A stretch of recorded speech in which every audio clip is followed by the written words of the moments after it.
Thanks for downloading a 3CR podcast. 3CR is an independent community radio station based in Melbourne, Australia.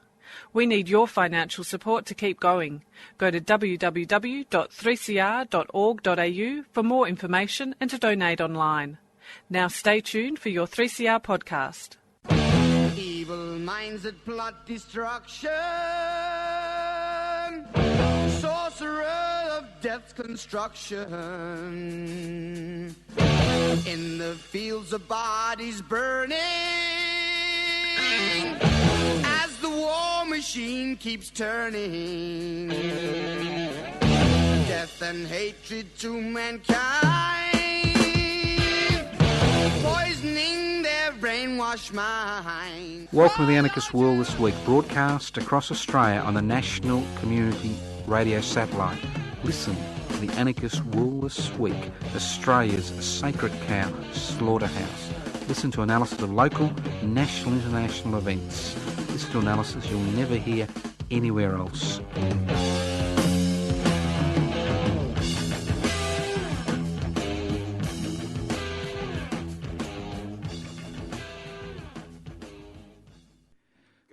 Welcome to the Anarchist World This Week broadcast via the Community Radio Network. My name is Joe Toscano. I'm hosting today's program. Guess what it is today? Wednesday, the 3rd of June. Well, if you're listening to this live, and it's not live because it's pre-recorded, because I take 3 days off a year. I take the 1st of May. No, not because it's the workers' holiday. I take it off because it's the day the Australian anarchist movement was formed on the 1st of May, 1886, here in Melbourne town. So I take the 1st of May off. I take today off, the 3rd of June, which is Mabo Day, a historic day which is slowly being forgotten and been forgotten for a number of reasons. And obviously I take off Eureka Day, the 3rd of December. And this year, Mabo Day falls on the 3rd of June. So those of you who are listening to this program in the city of Melbourne at 10 a.m, you've still got time to join us at Federation Square at the corner of Flinders and Swanson Street in Melbourne. You can join us at midday, a short ceremony, about half an hour to an hour. So if you're there by 1 o'clock, you've missed it all. You need to be there at 12 o'clock. Torres Strait Islander Elder Ellen Jose will be the Master of Ceremonies, and she'll be speaking on a day which is exceptionally important both to Torres Strait Islanders, Aboriginals and Australians as a whole. Why? Well, today we're celebrating the 23rd anniversary of the historic High Court judgment delivered on the 3rd of June 1992 that recognised that Aboriginal and Torres Strait Islanders had rights to land in law because of their prior occupation of that land. It took 204 years for somebody to realise there were black faces in the Australian community, and those black faces had been here for tens of thousands of years, but the judicial system can be a little bit slow. So why celebrate on Mabo Day? Why celebrate on the 3rd of June? Why would anybody bother to celebrate? You know, isn't it just a historic oddity that happened 23 years ago? Does it really have any impact on Australian society? Was it that important? These are the questions that everybody asks themselves these days. And a lot of people, both Indigenous and non-Indigenous, tend to shunt Mabo Day away. And you've got to remember that Mabo Day ends Reconciliation Week. Reconciliation Week begins with Sorry Day and ends with Mabo Day. Everybody talks about the 1967 referendum and how important that was. That was really nothing. All it did is gave the Commonwealth the power to legislate on behalf of Aboriginal and Torres Strait Islanders, because before then they were basically the slaves of, guess what? They were the slaves of the colonisers. What Mabo Day, that historic decision on the 3rd of June 1992 did, is turn historic fact on its head. When Australia was invaded and colonised on the 26th of January 1788, the British colonisers acted as if this land was uninhabited. Forget about the spears sticking out of people's throats and chests. It was uninhabited. Forget about the massacres, the dismemberment, the disease, the forceful theft of land. Forget about that. Over 40,000 years of civilization was swept aside in an orgy of destruction that resulted in the violent dispossession of people who had a long and fruitful association with the land. Simple. Undeniable. Undeniable. For 204 years, the legal fiction of Terra Nullius, the land of no one, well, there were no cities, were there? There were no skyscrapers. Obviously, nobody owned it. Was used to legally reward the murderers who colonised this land, although the original inhabitants had never ceded their sovereign rights to the land. Let's not forget that. No treaties have ever been signed between any Torres Strait Islander group, any Aboriginal group on the mainland. Both Aboriginal and Torres Strait Islanders have never ceded their sovereign right to that land. In 1982, 3 traditional landowners from the island of Muir in the eastern Torres Strait, Eddie Koiko Mabo, Father Passy and Grandfather Rice, set in train a series of events that began in the Queensland courts and ended in the High Court of Australia that overturned the doctrine that Australia was unoccupied terra nullius. That's right, that Australia was unoccupied terra nullius at the time of colonisation. Totally unoccupied. And even if they were people, they didn't really matter, did they? Now, the High Court of Australia on the 3rd of June 1992, after a 10-year case, ruled that Aboriginal and Torres Strait Islanders' interests in land and water survived the assertion of sovereignty by the Crown. Now, those of you who are old enough to remember 1992, which was 23 years ago today, would have seen consternation in the corporate-owned media and to a lesser degree in the government-gelded ABC and in opposition circles and government circles. It didn't take long for the spirit and the letter of the judgment to be buried in bucket loads of extinguishment by successive federal governments. 23 years after the High Court judgment gave Aboriginal and Torres Strait Islanders rights to land in law, the question of sovereign rights, the extent of native title, and a need for a treaty between Indigenous and non-Indigenous Australians continues, despite attempts by successive federal governments to bury the issue, to be the single most important impediment to reconciliation between Indigenous and non-Indigenous Australians. So on the 3rd of June, today, we mark that day. We mark a forward step in the journey towards reconciliation based on justice. The 3rd of June 1992 was not the end of the struggle. It is just the beginning of that struggle. It is a day that all Australians should remember. A week after Mabo Day, people will be celebrating the Queen's birthday. While there is a public holiday for the Queen's birthday, there is no public holiday, none whatsoever, to highlight the importance of this day in this country's history. So I said before, this program is pre-recorded. I'm celebrating the day with other people in the city of Melbourne. A small number, not thousands, not hundreds, maybe 100, maybe more, maybe less. And if you are in Melbourne today on the 3rd of June and you want to join us, you can join us at the corner of Flinders and Swanson Street at Federation Square, Melbourne at midday to celebrate, not commemorate, but to celebrate the 23rd anniversary of the historic High Court judgment delivered on the 3rd of June 1992. Now, Mr. Eddie Mabo, Koiki Mabo, was the lead plaintiff, and this case highlights what people can do when they put their minds to it.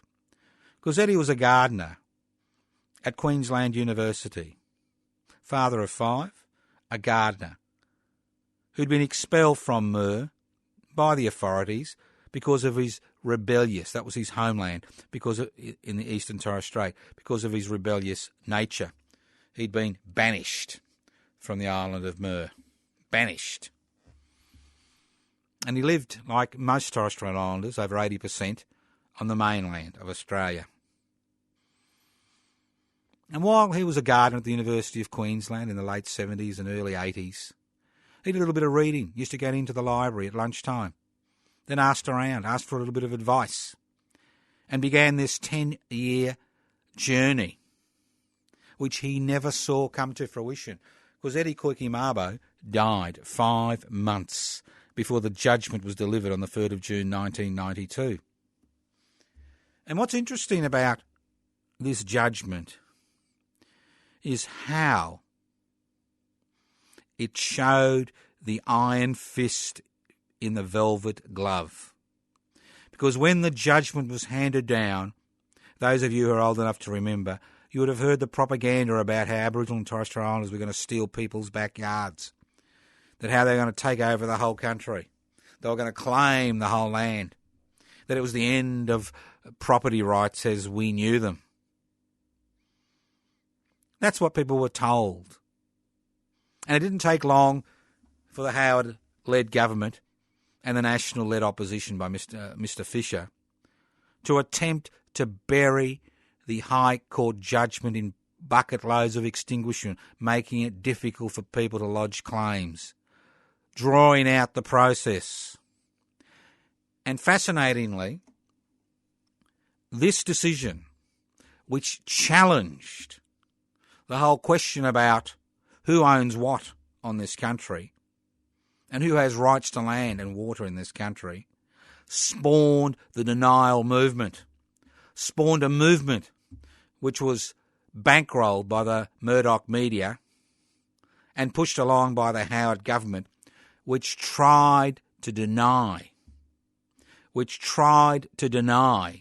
the brutality of the colonisation process, which tried to deny the link between what happened in 1788 and 100 for the next 130, 140 years and the dysfunction in many Aboriginal communities today. It tried to deny that link.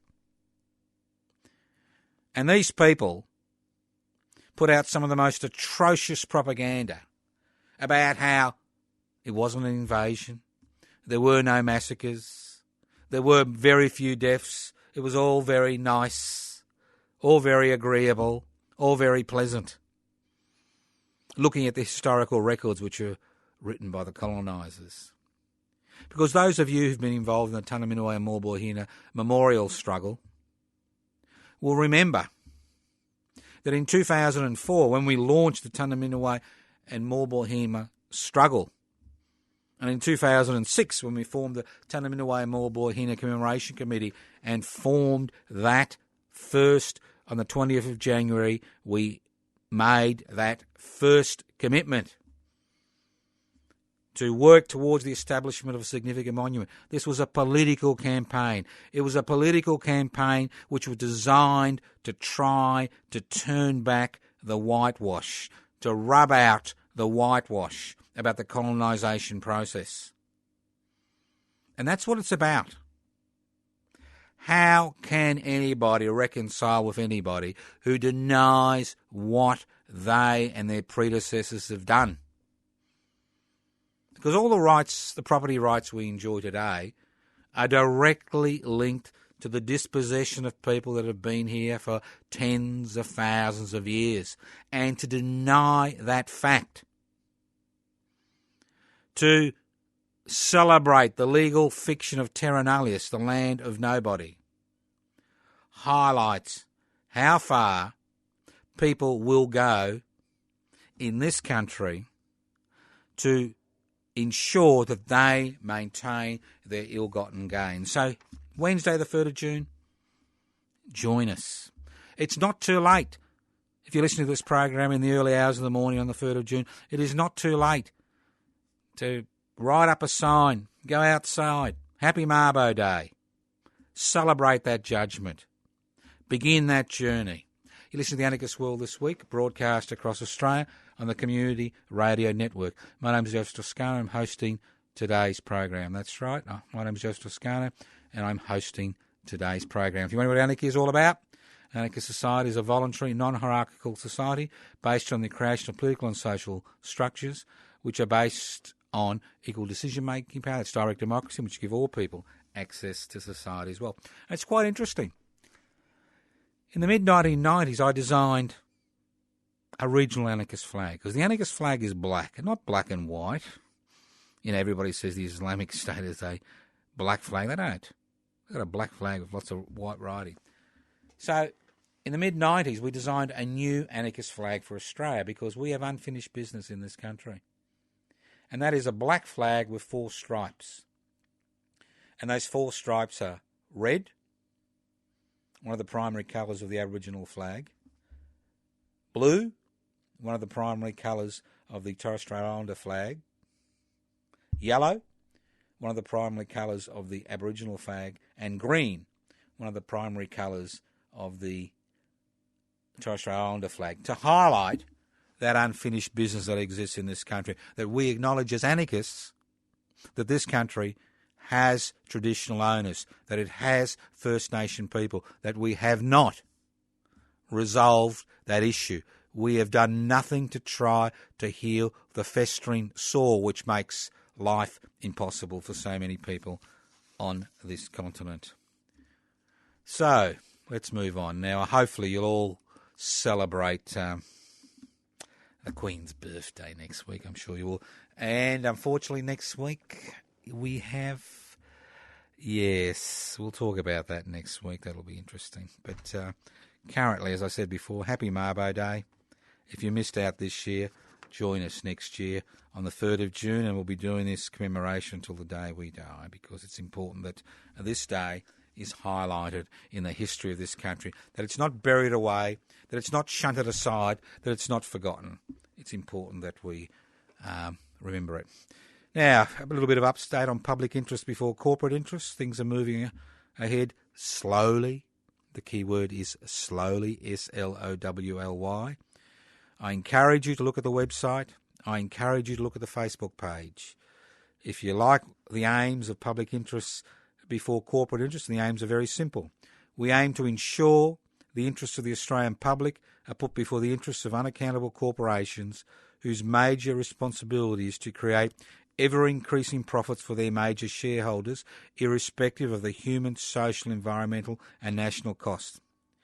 That tiny section of society that owns the means of production, distribution, exchange and communication have become so powerful they are instrumental in setting the parliamentary agenda and determining who governs us.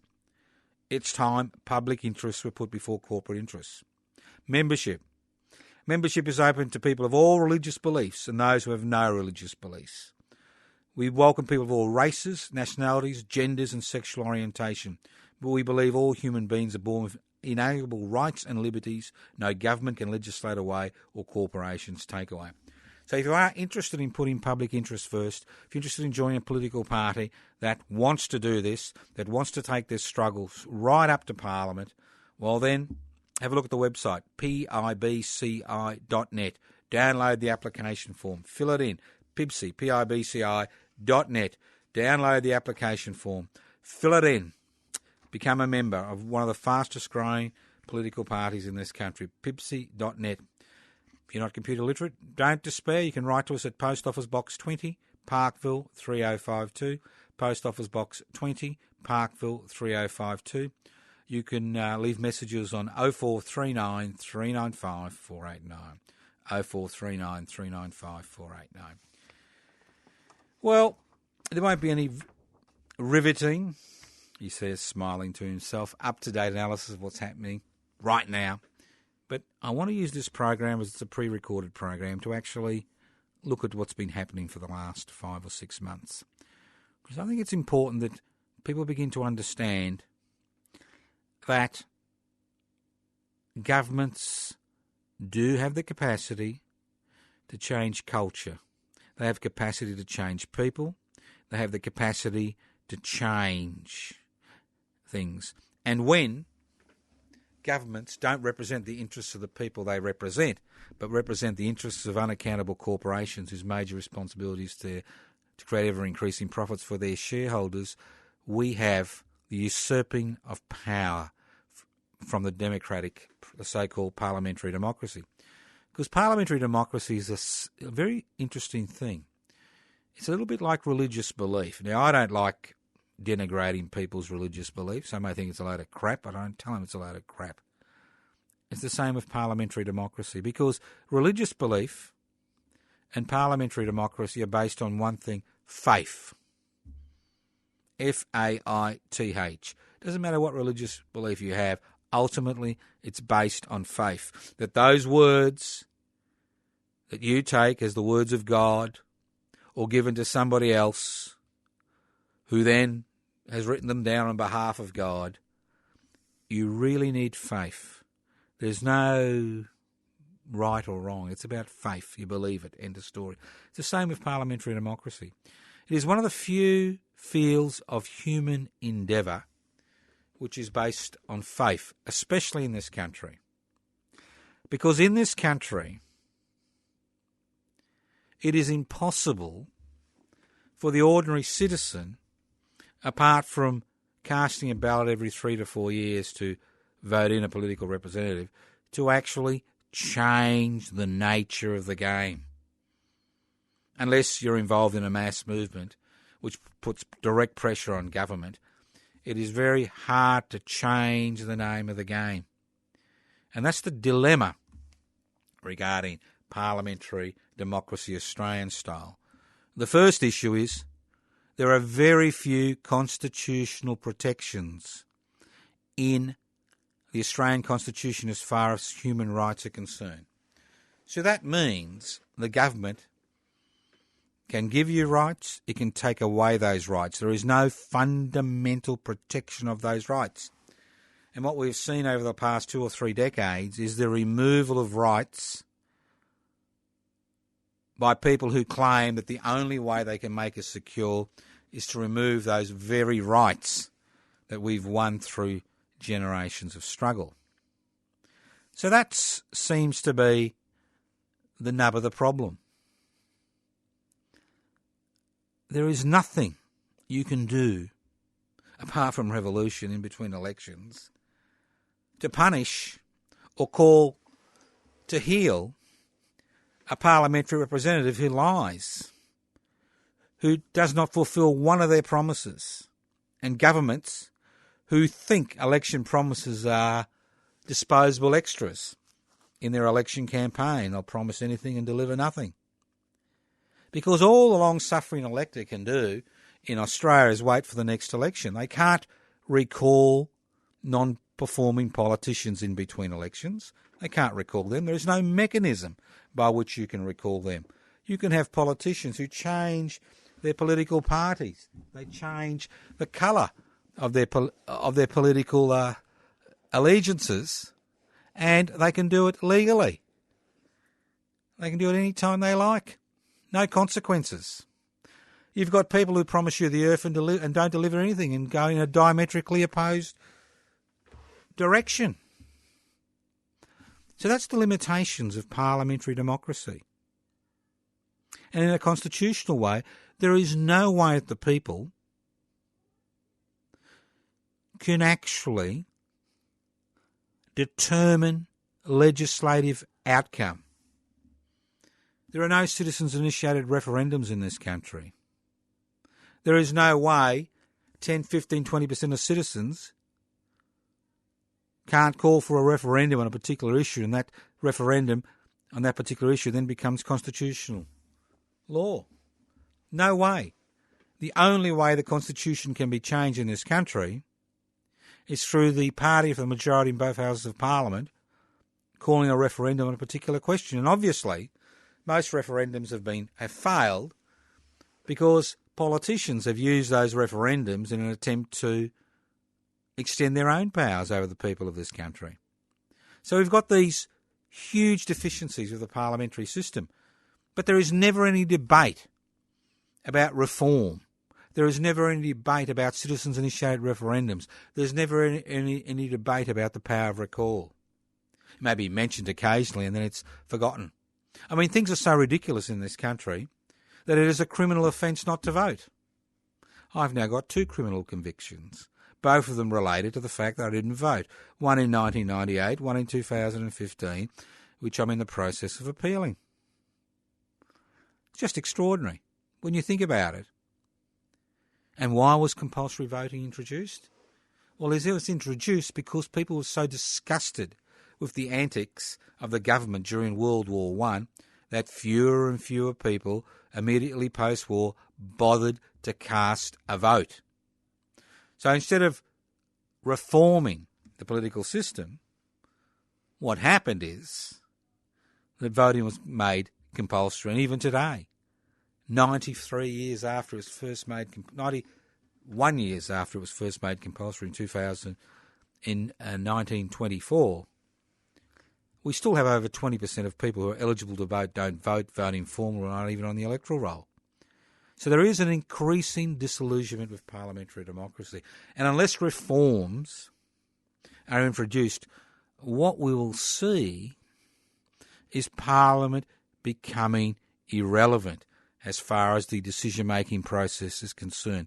What we'll see is parliamentarians and political parties being little more than puppets for large transnational corporations who have the power and the wealth to determine parliamentary policy. You're listening to The Anarchist World This Week, broadcast across Australia on the Community Radio Network. This program is podcast. You can access the podcast by going to 3cr.org.au. That's 3cr.org.au. If you'd like to talk to me, leave messages on 0439 395 489, 0439 395 489. You can email us at anarchistage@yahoo.com, anarchistage@yahoo.com. You can go to the website, anarchistmedia.org, anarchistmedia.org. You can go to the Facebook page for pipsy.net, or go to pipsy.net, public interest before corporate interest, the Facebook page for the Wednesday Action Group, and the list goes on and on. Because really it's about people taking action outside and within the parliamentary system to make certain demands to ensure that all those rights that generations of Australians have fought and died for continue to be part of the life in this country, not whittled away, not removed by self-serving people who are there to serve their political masters, who are there, who are little more than puppets. So why do I say these things? It's simple. Look at this country, and I'll say it again because I say it every week. 25 million people living on a continent. We shouldn't have the social issues we have today. This is a very rich country. It is a rich country in comparison to, say, Bangladesh, where you've got tens of millions of people living on an area the size of about half the size of Victoria, and much of it floodplains. It's an extraordinarily rich country. But it is an extraordinarily insular country. Although Australians are some of the most travelled people in the world, we tend not to think about what is happening in this country. And what has happened in this country over the past 3 decades has been frightening. Because all, or most, of the gains that were made through direct action and struggle and parliamentary politics are now being chucked aside, thrown out of the boat, as if they're some type of disposable extra. And they've been thrown out of the boat on the altar of Mammon. They've been sacrificed to Mammon. And what we've seen over the past 3 decades is an extraordinary revolution, which has changed ideology, which has changed people's opinions, which has made those who suffer as a result of the excesses of corporate capitalism love corporate capitalism. That has attempted to make us all little capitalists by using taxpayers' money to bolster the fortunes of those who earn their income by exploiting other people's labour. It's very simple. The investor. Very simple. We've got extraordinarily situations in this country. Corporate capitalism. Corporate capitalism. It's just extraordinary how much we've bent backwards to ensure the corporate sector, that small section of society that owns the means of production, distribution, exchange and communications, continues to dominate every aspect of our lives. Just an extraordinary amount. Just look at any facet of our existence and look at how the interests of corporations always seem to take precedence over the interests of the public interests. Look at the private sector and how the interests of the private sector seem to take precedence over the interests of the public sector over and over again. We have a ridiculous situation in this country where the rich are getting richer, the stronger are getting stronger, and the poorer, the exploited, continue to be marginalised on the altar of mammon. And I say it every week, and I'll say it again. At no time in Australian history has the gap between the money investors make in comparison to the money which goes to wages, has the gap never been so wide. And why is that? And it's very simple. Because there are all these tax breaks which allow large corporations to pay voluntary taxation, and more importantly, there are tax breaks which allow tens of thousands of Australians to use these tax breaks to enrich themselves at the expense of the rest of the community. For example, negative gearing. Extraordinary. No government wants to touch it. In this country, you get a tax deduction for owning more than one home, but you get no support. You can't even access your superannuation to pay the deposit on a home. And we know the difference between a reasonable life and a hand-to-mouth existence in retirement is actually owning the space in which you reside. We know that. Every study will tell you that. Every study will tell you that people are paying, elderly people, people on disability support pension, people on single parents pension, are paying 50, 60, 70% of their social security benefits to rent in the public sector because there is no money for public housing. There is no money for public education. There is no money for public health care. There is no money for public infrastructure. And we're told this ad nauseum. And why isn't there money? Well, you know why there's no money, because the corporate sector pays voluntary taxation, because nearly 70% of all taxation revenue continues to come from pay-as-you-earn taxpayers. You know that. I know that. We all know that.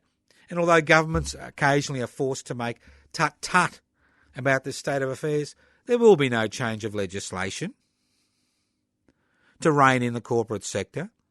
There will be no change of legislation to ensure the Murdochs of the world, the 24-carat leaners who inhabit this country, who suck this country dry, pay their fair share of taxation. They think that if their employees pay taxation, that's the end of the game. Look at the billions of dollars that are given to the corporate sector to stabilise them. Look at all the money in superannuation funds which is used to finance the world stock markets, especially the Australian stock market. Over 60 cents of every dollar which will be spent on the stock market today will come from superannuation funds. So we have the ludicrous situations of people's future being determined through speculative gambles. Just an extraordinary situation.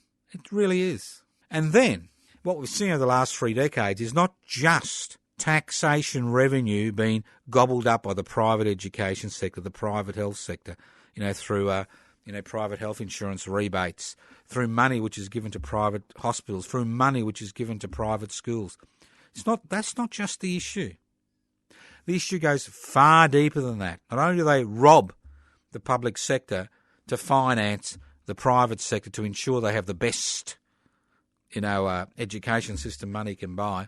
But at the same time, what we are seeing is an incremental increase in legislation which basically criminalises legitimate political and workplace activity.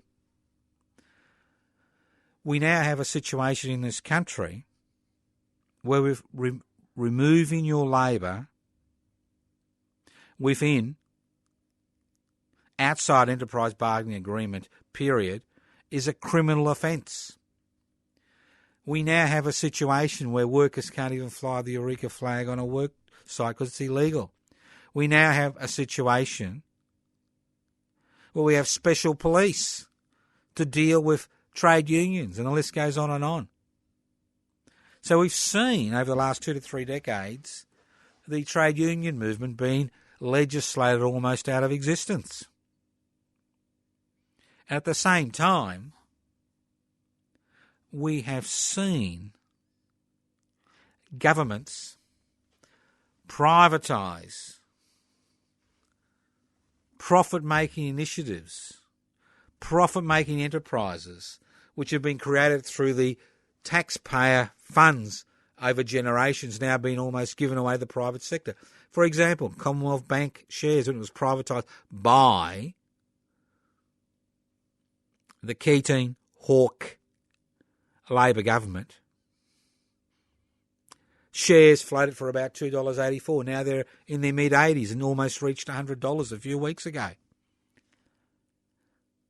And this has profound implications. It has profound implications that go beyond the removal of an asset which creates profits which can go into the Treasury coffers to help public education, public infrastructure, public health. Now, everybody talks about the lack of money for public infrastructure and how we need to build toll roads and how we need to go into private-public partnerships because there's no public money. And there's no public money because of corporate welfare, which is a huge problem in this country, and 2, because the corporate sector pays voluntary taxation. Simple. That's why we have an issue. It's not a spending issue, it's a revenue issue. The issue has been and continues to be revenue. That's the dilemma. We have a taxation system that penalises the poor, rewards the rich. For example, ever heard of the phrase franking credits? Extraordinary. How you can, if you borrow money to buy shares and your shares go belly up, you can actually claim a tax deduction because your shares have gone belly up. If you borrow money to buy a house, a second house, an investment property, and the interest is greater than the income, well, you get a tax deduction for that. That's what's called negative gearing. And the list goes on and on. There's all these extraordinary revenue holes. For example, superannuation. We could rake in another $20 billion by taxing a little bit more equitably the top 10% of superannuants who are earning tens of thousands of dollars, if not hundreds of thousands of dollars, and claiming a pension at exactly the same time. Just an extraordinary amount of corporate welfare in this country. And the tragedy is we have allowed it to happen. We have allowed it to happen because we as a people have believed the propaganda. We have believed that if we all become investors in the stock market, and most of us are, through superannuation funds, any profits that are made, we will reap that reward. And that reward is minimal. In many cases, at the same time, you face ruin, as many people did in 2006 during the great financial crisis. So there are issues, but nobody is willing to tackle these issues. Very few, most political parties we have today are issue-orientated. Obviously, issues are important to individuals and groups, but it's more than issues. As I said before, public interests before corporate interests has got a wide range of ideas. Any particular field of human endeavour, what is in the public interest? What is in the public interest as far as corporate domination of the economy is concerned? What is in the public interest as far as marriage equality is concerned? What is in the public interest as far as privately owned infrastructure is concerned? And the list goes on and on and on again. Almost every issue you can think of can be looked at, analysed and decided on the basis of, is it in the public interest so that everybody benefits, or is it in the interests of a small minority which dominates the political marketplace, which determines who are the parliamentary kingmakers? And we are at an exceptionally important point in our history, because we may now be reaching the point of no return, because there are so few public assets left. There is so little left to privatise that we now face the dilemma of not having the national income to deal with the most basic needs in our communities. We are seeing the creation of a two-tier health system, private and public. You got the money, you can get the best healthcare money can buy. Two-tier education system. You got the money, you can get the best education money can buy. And it goes on and on and on and on. For far too long, the Australian people have been taken to be fools. For far too long, we have been waiting with our mouths open, waiting for the crumbs to be brushed off the corporate table by governments who occasionally feed us a few corporate crumbs in order to keep us in line.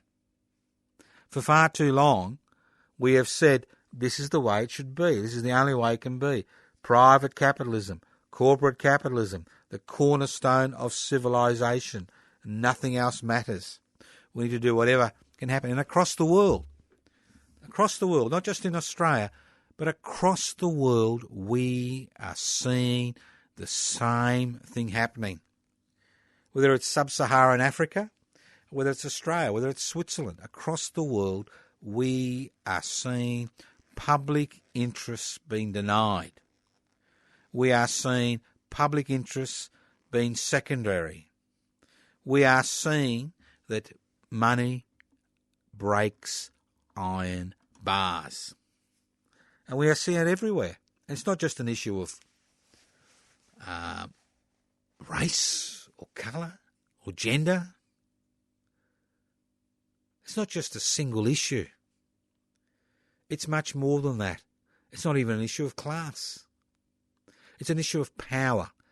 Who exercises power? For what reason do they exercise that power? How does it benefit them? How does it benefit the public? And it's always been a perennial issue. Who benefits from what? Who benefits from decisions that are made? Why are certain decisions being made? Why do we continue to go down this path that has made so many people feel insecure? Not just insecure in terms of national security or the threat of a terrorist outrage, but insecure in every facet of their lives. Insecure in terms of their jobs. Insecure in terms of income. Insecure in terms of being able to look after your dependents. Insecure in your ability to make a positive contribution to life. It just seems that we're spectators in a little game which has been played beyond a glass dome, within a glass dome, and all we can do is look and applaud and boo. It's as if the majority of Australians have now been ostracised, marginalised from the decision-making processes. Decisions are made elsewhere, then implemented, and we're expected to accept those decisions. It's a difficult situation. It's not easy. And it's getting worse. And every day it gets worse. And it's getting worse because the culture has changed. You know, you're not interested in your neighbours, not interested in a fair go for everybody, not interested in an equitable distribution of wealth, not interested in concepts like direct democracy or reforms of the parliamentary system, not interested in the redistribution of wealth. That interest is minimal amongst most Australians. It's all about celebrity culture. It's all about food pornography. What are you going to eat? What cooking show are you going to watch? And the list goes on and on. Extraordinary situation. This is the Anarchist World This Week, broadcast across Australia, the Community Radio Network. And as I said before, it extends into all aspects of our lives. All aspects of our lives. Think about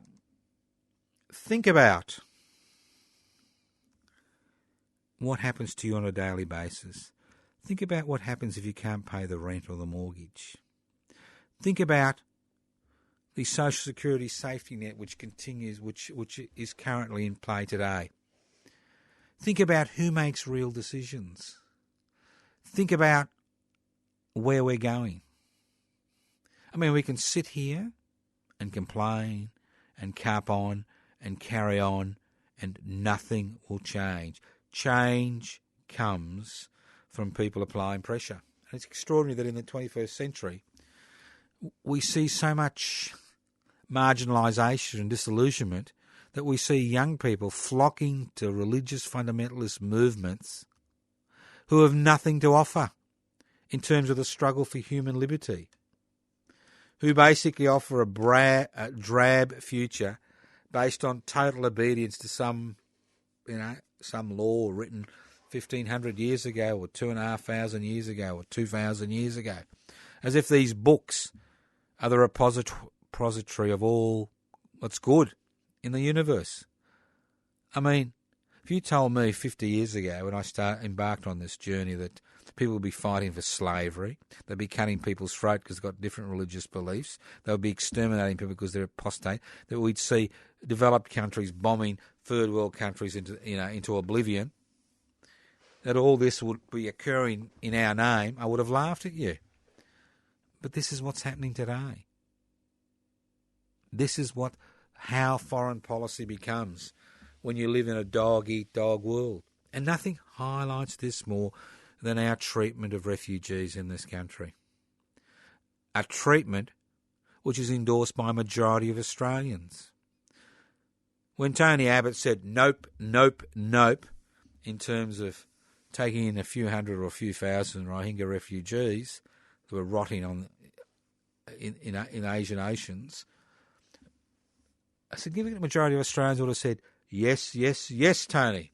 That's the way it should be. We seem to have lost the idea that this country was built on the blood, sweat and tears of refugees and immigrants.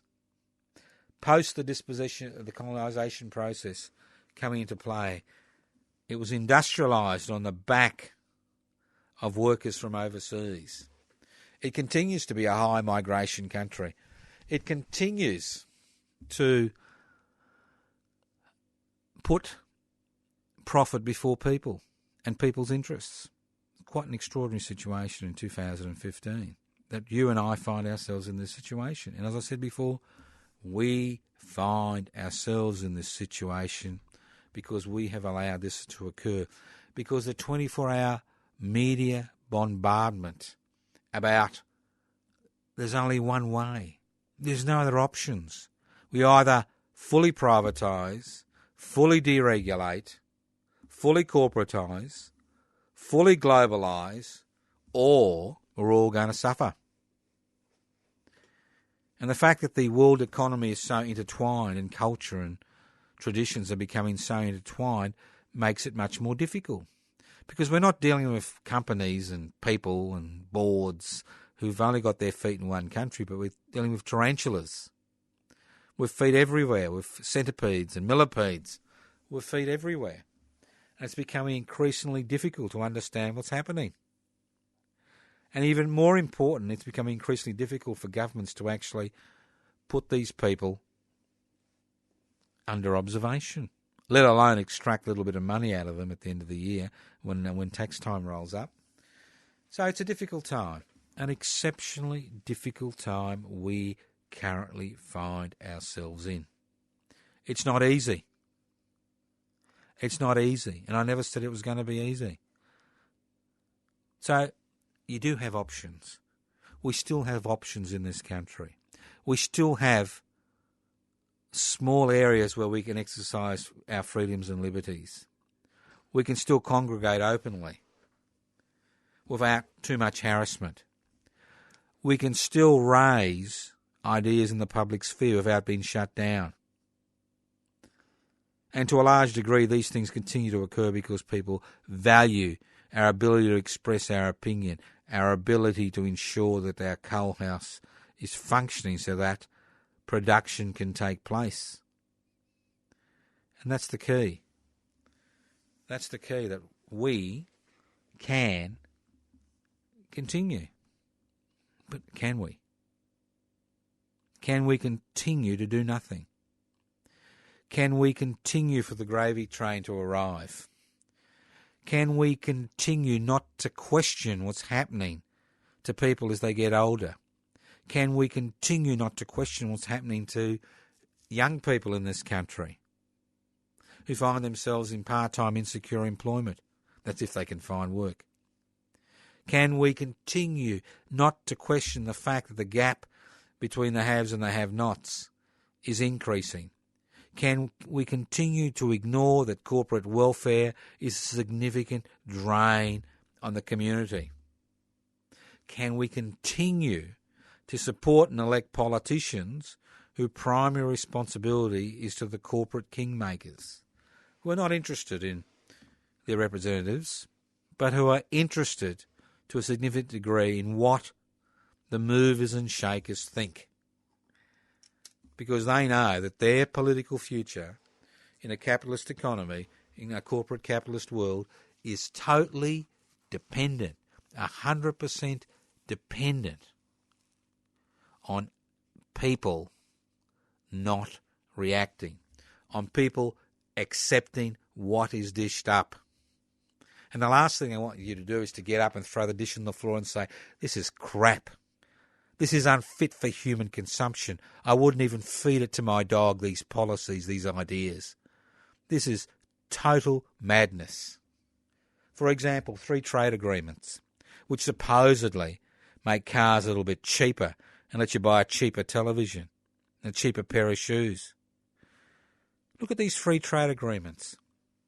What they do is give corporations the power to sue sovereign states if sovereign states pass legislation on behalf of their people, if that legislation impinges on the profitability of foreign corporations. Just an extraordinary state of affairs, where Mr. Abbott continues to talk about our sovereign borders, but refuses point blank to pass legislation to give us economic sovereignty, economic sovereign rights. He's willing, and his government is willing, to give away these rights to the private sector, to the corporate sector, but not willing.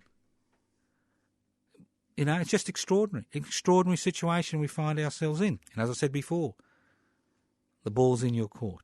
I know you're sick of the analogy, but the ball's in your court. I've hit it in your court. Hit it back, put it in your pocket, walk away, but do something with it. You've been listening to The Anarchist World this week, broadcast across Australia on the Community Radio Network. This program has been streaming live on 3cr.org.au. The program has been, as I said, pre-recorded. Sorry. 3rd of June, Wednesday the 3rd of June is Mabo Day. I'm out there celebrating with the other boys and girls, the other citizens, the other residents of this country. If you've still got an hour to get there, if you're in Melbourne, Federation Square, midday, sharp, Alan Jose will be the Master of Ceremonies, Torres Strait Islander Elder. Come and join us, celebrate Mabo Day. And remember, you can always leave messages on 0439 395 489, 0439 395 489. You can write to us at Post Office Box 20, Parkville 3052. Post Office Box 20, Parkville 3052. You can go to anarchistmedia.org. You can go to pibci.net. You can go to the Wednesday Action Group Facebook page, the Pipsy Facebook page, and I assure there's no pornography anywhere, just plain, boring political stuff. So it's good for the kids, good for you. get involved. And just remember that if you're a listener to this program on Community Radio 3CR, next week, the 10th of June, is Radiothon Day. Radiothon Day. Everybody else will get a program, but you will be expected to donate money to keep 3CR on air so that then we can continue to be part of the Community Radio Network and broadcast across the country. And if by some chance you're rich and you live somewhere else and you want a legitimate legal tax deduction, you can always ring us on the day on 039 419 8377. You've been listening to The Anarchist World this week on your local community radio station. Thank you once again for listening to us. Listen in next week and do something with that ball. Evil minds that plot destruction, sorcerer of death's construction. An analysis you'll never hear anywhere else. Anarchist World this week. Australia's sacred cow slaughterhouse. 10 a.m. every Wednesday. Listen to The Anarchist World this week for an up-to-date analysis of local, national and international events. Poisoning their brainwashed minds. Oh,